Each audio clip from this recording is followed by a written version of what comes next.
The attacking infantry advances steadily, their elephants already having broken the defensive line. The king tries to retreat, but enemy cavalry flanks him from the rear. Escape is impossible. But this isn't a real war, nor is it just a game.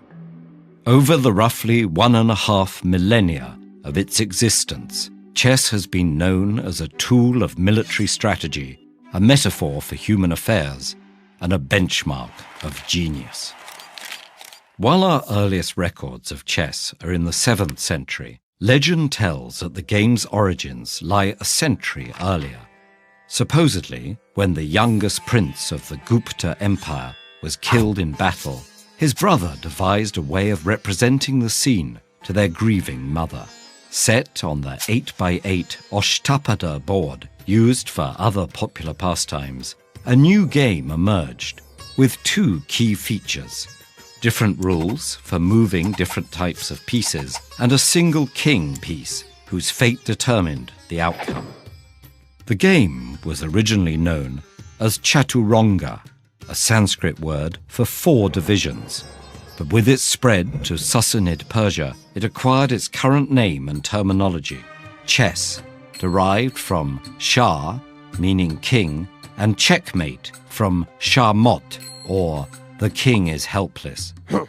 After the 7th century Islamic conquest of Persia, chess was introduced to the Arab world. Transcending its role as a tactical simulation, it eventually became a rich source of poetic imagery. Diplomats and courtiers used chess terms to describe political power. Ruling caliphs became avid players themselves, and historian Al-Masudi considered the game a testament to human free will compared to games of chance. Medieval trade along the Silk Road carried the game to East and Southeast Asia, where many local variants developed. In China, chess pieces were placed at intersections of board squares rather than inside them, as in the native strategy game Go.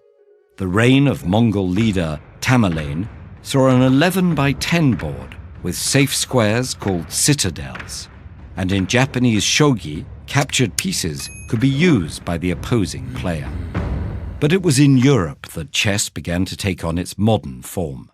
By 1000 AD, the game had become part of courtly education. Chess was used as an allegory for different social classes performing their proper roles, and the pieces were reinterpreted in their new context. At the same time, the church remained suspicious of games. Moralists cautioned against devoting too much time to them, with chess even being briefly banned in France. Yet the game proliferated, and the 15th century saw it cohering into the form we know today. The relatively weak piece of advisor was recast as a more powerful queen, perhaps inspired by the recent surge of strong female leaders. This change accelerated the game's pace, and as other rules were popularized, treatises analyzing common openings and endgames appeared. Chess theory was born. With the Enlightenment era, the game moved from royal courts to coffee houses. Chess was now seen as an expression of creativity, encouraging bold moves and dramatic plays. This romantic style reached its peak in the immortal game of 1851, where Adolf Anderssen managed a checkmate after sacrificing his queen and both rooks. But the emergence of formal competitive play in the late 19th century meant that strategic calculation would eventually trump dramatic flair. And with the rise of international competition, chess took on a new geopolitical importance. During the Cold War, the Soviet Union devoted great resources to cultivating chess talent, dominating the championships for the rest of the century. But the player who would truly upset Russian dominance was not a citizen of another country, but an IBM computer called Deep Blue. Chess-playing computers had been developed for decades, but Deep Blue's triumph over Garry Kasparov in 1997 was the first time a machine had defeated a sitting champion. Today, Chess software is capable of consistently defeating the best human players. But just like the game they've mastered, these machines are products of human ingenuity. And perhaps that same ingenuity will guide us out of this apparent checkmate.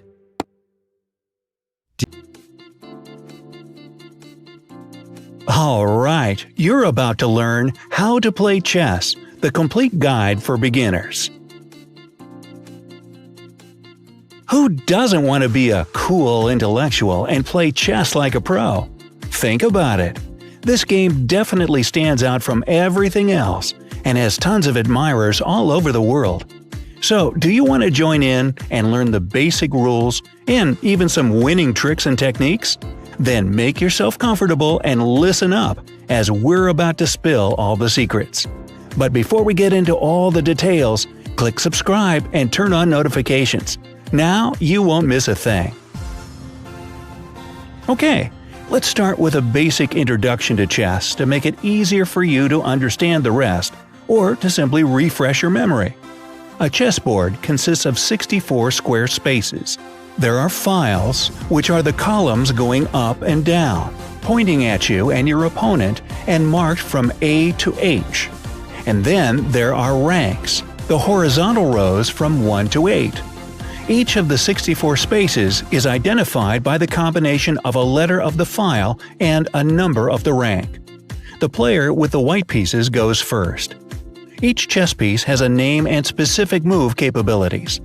Don't forget to position the board correctly before playing. Each player should have a dark square in their lower left corner. Now, the first piece we're going to discuss is the rook. It's placed at the corners of the board, which are A1 and H1 for one player, and A8 and H8 for the other. The best thing about rooks is that they can move any number of vacant squares both vertically and horizontally. If your opponent's piece blocks either of your paths, move the rook to the occupied square, and there you go. Another player's piece will be long gone. But remember one important thing. Rooks can't jump over pieces. That's checkers. If one of your pieces is between your rook and your opponent's piece, this move is not going to work. Next, we'll take a closer look at the horse or knight. Knights are placed on squares B1 and G1 for one player, and B8 and G8 for the other. Unlike rooks, knights can jump over other pieces, and they're actually the only piece that can do that. They move in an L-shaped pattern, 2 squares horizontally and 1 vertically, or 1 horizontally and 2 vertically. Keep in mind that knights can capture a piece only when they land on that piece's square.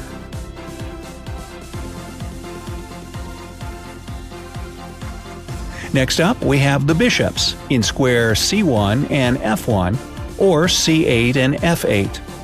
Bishops can move over any number of free squares in a diagonal direction. Just like rooks, they can capture an opponent's piece standing in their way by stopping on that piece's square. But step aside, everyone. It's time for the king and queen to enter the game. Welcome, your royal highnesses. You only get one queen, D1 for a white queen, or D8 for a black queen, and she's the most important piece on the board, basically the rook and bishop combined. She can literally do whatever she wants, moving any number of vacant squares horizontally, vertically, or diagonally. She captures pieces on her way by moving to their squares. The king's place is one of the 2 last empty squares, E1 and E8. The king isn't as powerful as the queen, and can only move 1 square at a time horizontally, vertically, or diagonally. He can attack any piece except for the other king and queen, and that's because he can't move close enough to initiate a capture. But don't underestimate him. The king is unbelievably valuable. If you lose him, you lose the game. So try to protect him at all costs.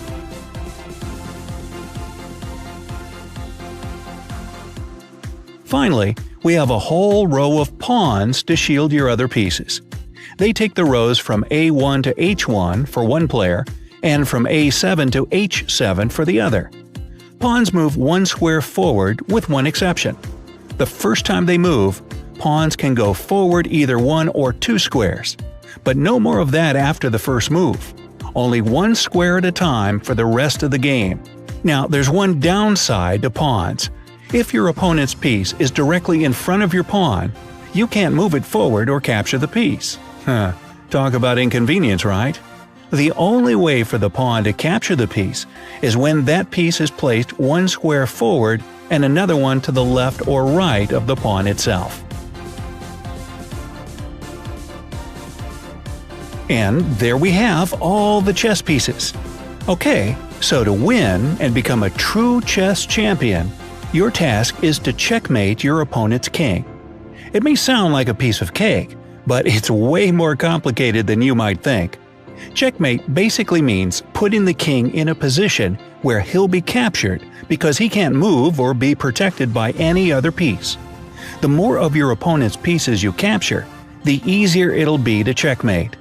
Just don't focus all your energy on this.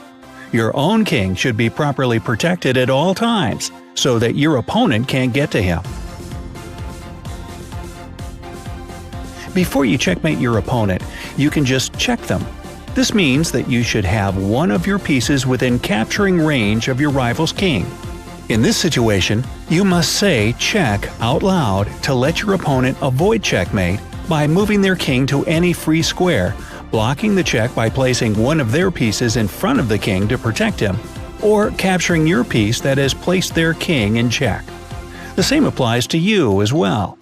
If you're in danger of a check, you have the same 3 options to escape it.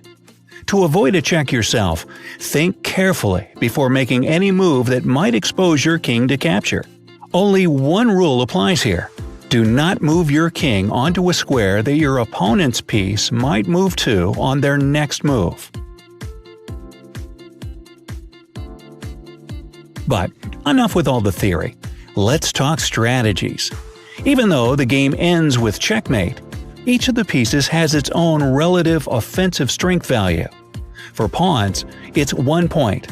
A knight's value is 3 points, 3.5 points for a bishop, 5 points for a rook, and 9 points for a queen.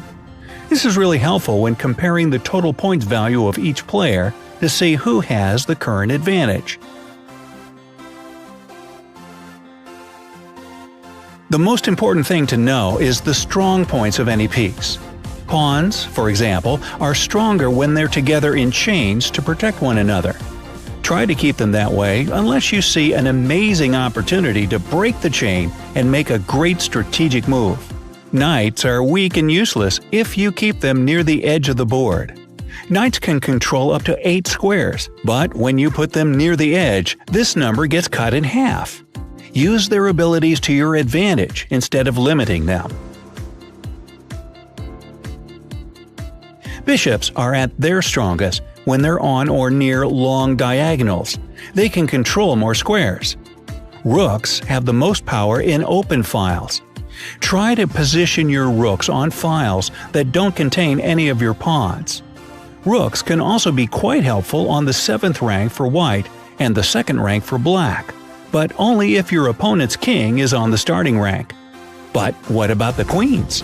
They are dripping with power on any square, right? Well, the center of the board is actually the best place for them strategically, but the worst in terms of all the danger they're exposed to. Successful chess players suggest keeping the queen 1 move away from the center and trying not to block her movement with any of your own pieces. For the kings, there's only one strict rule. Do anything you can to make sure that your opponent doesn't get to him. If you want to make your own rules on the chessboard and be the main force of the game, try to control the center of the board. Your opening can help you do that. A D or E pawn is a great way to start and open the center of the board. The best follow-ups after a couple of pawn moves are knights and bishops. To claim the center, use your pawns while attacking your opponent with all the other pieces. Your opponent will then have to stay on the side with the limited options to choose from. Change things up and use all of your pieces, except for the king, of course. If you leave something out, you waste that piece's potential and abilities. But don't just do something on the spur of the moment. Chess is a very strategic game, and you have to think several moves ahead and not just move pieces cluelessly. At the same time, you have to watch your opponent closely and try to foresee their strategy and plan. Way too many things to do at once, but you'll definitely love it. In addition, don't give up your pieces without a fight. Take your time and scan the board carefully to see all your options and possible moves. Don't rush, take it slow, and make sure you don't miss anything. Let's open this part with a pawn's en passant move. As you might have already guessed, it's French and stands for in passing. En passant is a special capture move that a pawn can make. If you're playing with white, your pawn must be on the 5th rank for it, and it's the 4th rank for black. For you to capture en passant, your opponent's pawn must move 2 squares forward and land next to your pawn. This is the beginning of the game move, as this has to be a pawn that hasn't moved before, as pawns can only move 2 squares on their first move. So if that happens, you can move your pawn forward diagonally to the side where your opponent's pawn is and make the capture as you pass. But it has to be done immediately, or you lose your chance. There's one more pawn move called pawn promotion. No, he doesn't get a raise. If a pawn reaches the far side of the board, which is the 8th rank for white and the 1st rank for black, it must immediately be promoted to any other piece, except for the king. The best way to go is to promote your pawn to the queen, but one more rook, bishop, or knight won't hurt either. Finally, there's a very useful castling move to protect the king. It's used to get the king out of the middle of its rank where he's exposed to the most danger.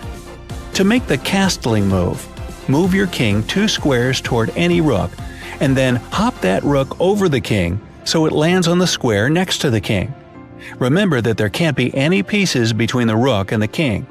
Also, the king shouldn't be in check, and both the king and rook have to be pieces that haven't made a single move in the game yet. If all these rules apply, you can confidently go for the castling move.